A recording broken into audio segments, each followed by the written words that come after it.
It is so. Oh, varsågod.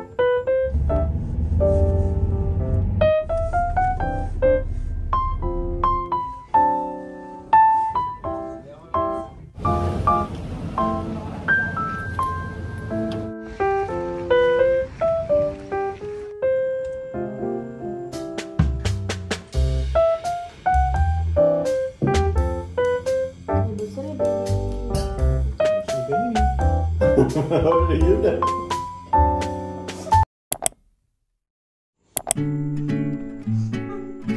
Lite så. Oh. Ja. Varsågod.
Mahulog ka dyan. My God.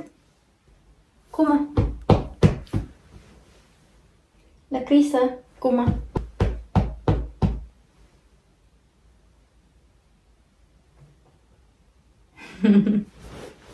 Hello guys. Magandang gabi sa inyo. 9:20 PM na dito and ikwento ko lang sa inyo ang love story namin ni Habi. Before ko ikwento sa inyo yung love story namin, yung cat na nakita nyo, sila Krisa, hindi namin cat. Sa parents yan ni Habi, tapos may lakad si mama at papa. Sinahiram nila sa amin ng 1 week. Ngayon lang ako nag-video ulit guys, continue para i-focus yung paano namin na-celebrate ang aming 6 years wedding anniversary ni Habi, tapos ano yung ginagawa namin yesterday. And ngayon guys, gusto ko lang siya na i-continue sa aming love story para kung in the future, kung magtanong kayo kung paano ko nahanap si Habi, ay makikita nyo lang tong video na to. Hindi siya pa unti-unti na story, yung isahan lang na video na makikita nyo. Paano ko ba nahanap si Habi at paano nag-start yung love story namin? Noong June 3, 2016 ay nagawa ako ng account sa dating site. Ang pangalan ay Datingisha. Noong June 5, 2016 ay nag-message ako kay Habi ng "Hey, how are you?" Tapos nag-reply naman and mahaba yung conversation namin dahil ang dami kong mga tanong. Tapos si Habi naman nung time na yun ay sagot siya, tapos ang dami niya ding tanong, kaya nagtanong na ako sa kanya ng Skype na name niya doon, para mag-talk lang kami sa video. Kaya nung binigay niya sa akin yung account name niya sa Skype, agad-agad ko na siya tinatawagan, tapos nag-message siya sa akin na sandali lang daw magbihis daw siya wala daw siyang damit. Iba na yung iniisip ko yung mga iba kasing lahi sa mga narinig ko magpakita ng kanilang mga private parts. So yun yung naisip ko. Tapos nahiya ako. Nung tinatawagan niya na ako sa Skype, ready na talaga ako na ipindot yung pula para i-end yung video. Akala ko talaga magpakita siya ng something na private. Pero nahiya ako sa nakita ko guys kasi naka-blue t-shirt siya. Tapos ang decent niya at ang bait-bait niya. Grabe ka formal na tao. Tapos nahiya ako sa mga naisip ko. Pero sa ngayon guys, maintindihan ko na kasi pag dito sa Sweden, pag summer talaga, sobrang mainit sa kanila yan. Kahit sa atin, hindi man siya gaano kainit, pero sa kanila, mainit na yan. Kasi kadalasan dito sa Sweden ay sobrang malamig. Kaya sanay sila sa malamig na weather kaysa mainit. Kaya nagawa ng account si Habi sa Datingisha mahilig si Habi sa computer. Tapos, diba kapag gumagamit ka ng computer, sa gilid may advertisement na kahit na ano-ano na lang, doon yun lumabas yung Datingisha. Tapos kiniklik niya, tapos na fill up lang daw si Habi nung time na yun. Pero hindi talaga siya interesado sa magkaroon ng girlfriend, magkaroon ng friends. Wala lang sa kanya yun kasi nag-wonder lang siya kung ano yung site na yun. Yung after 3 days na nag-usap-usap kami, doon ko nalaman na doktor pala siya. Discourage ako nung nalaman ko na doktor siya unang-una iba yung iniisip ko kapag doktor, baka ma-stress ka. Kapag ikaw asawa, grabe yung mga iniisip ko nung time na yun. Kung baga advance talaga ako mag-isip. Alam nyo, nahiya din ako na alam ko na doktor kasi maka-joke ako guys ba, parang yung tao na kausap ko yung profession, hindi ganun. Siyempre, hindi niya yun pinapakita sa akin na ganun yung work niya. And tawang-tawa siya sa akin. Tapos, nahiya ako after kasi grabe yung mga joke ko sa kanya. Tapos, feeling ko, hindi ako formal na babae. Ang dami ko ng mga iniisip nung time na yun, nung nalaman ko. Tapos, wala pa naman kami, diba? So, nung mga 4 days, nag-decide ako na ayaw ko nang kausapin. Pero nung tumawag siya guys, naisip ko din na hindi naman kami. Bakit ko naman hindi siya i-friend. After 1 week, naging kami. Lalaki man na nagtanong yata na how are you lang. And hindi ako agad-agad nag-reply sa yung isang lalaki. Tinatanong ko muna si Habi nung time na yun kung okay lang ba, anong mga plano niya sa amin. Ganun talaga ako ka-honest guys.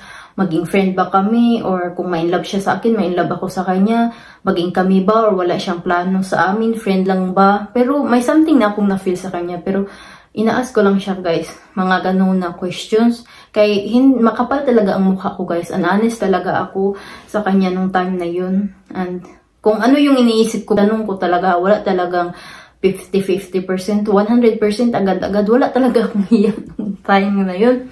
Tapos, sinabi niya sa akin na, you be my girlfriend. And tapos, sabi ko, yes, of course. Tapos, pinadyo ko pa. Wala lang yun sa akin. Tapos, hindi naman siya nag-I love you nung June 12, 2016. Nung June 13, kay college man ako nung time na yun, na-stress ako sa thesis namin. Drama na ako, lahat ng hugot sinasabi ko sa kanya. Na-remember ko, sabi ko na walang nagmamahal sa akin. Ang sagot niya sa akin na, ako, mahal kita. Sabi ko, ano ba tayo? Sabi niya, girlfriend and boyfriend daw kami. Kaya diba, ina-ask niya daw ako last night kung pwede niya ba ako maging girlfriend. So, nung time na June 13, doon ko pa nalaman nung June 12, kami na pala. Kaya tinatanong niya pa ako. Kaya ganun man yung mga foreigners, guys. Can you be my girlfriend? Kung mag-no ka, then no. Kung yes, yes, ganun. So, sa akin, wala lang yun. So, may boyfriend na pala ako. Yun yung pag-start namin. Si Habi nung time na yun, kay 31 siya. Okay na yung life niya. Wala na siyang stress kaano. Kay tapos na siya sa pag-aaral. Nag-work na siya. Tapos sa akin din, ready na din ako. Ano ko ba to explain, guys? Nahirapan ako. So, 2 weeks kami karelasyon sa online, guys. Nag-book na si Habi ng ticket pa Pinas. Tapos, 2 weeks lang yung antayin ko. Kaya mag-celebrate kami ng 1 month together. Nakarelasyon na kasama talaga kami. Ang bilis lang talaga. Kaya diba, kadalasan kasi, guys, sa mga narinig ko na mga kwento, kapag foreigner, yung karelasyon mo kay mga ilang months pa, ilang months pa makipagkita sa personal, tapos ilang years nga yung iba. Tapos sa amin, guys, kay 1 month lang. So sa time na nag-meet na kami for the first time ni Habi, early kasi yung palong time na yun, kay lahat ng pasahero nang doon na sa airplane. Kaya lumipad na papuntang Butuan. Tapos kami naman, dahil 9:45 pa naman siya sa Butuan Airport, kumakain pa kami ng breakfast sa Jollibee. Tapos nag-text na yung asawa ko, nasaan na ba kayo? Ganun, kasi sobrang talaga siyang early. I think mga 9:30 pa lang. Tapos hanap na namin si Habi, naglinya kami, guys. Ako yung pinakalas, yung family ko, si ate, si kuya, tapos si Tamtam, anak nila, tapos si mama, si Manoy. Tapos basta ako yung pinakalas na nahag ni Habi kasi hinahag niya na lahat yung family ko. Tapos ako yung end. 1 week lang siya nagstay doon sa Pinas. And before siya bumalik dito sa Sweden, guys, kaya nag-propose si Habi. After 23 months, nagpakasal na kami. Tapos ngayon, 6 years na kami. Ang bilis lang ng panahon talaga. I hope nag-enjoy kayo sa aking video. Thank you sa mga nag-subscribe. Na-appreciate ko talaga kayo, guys.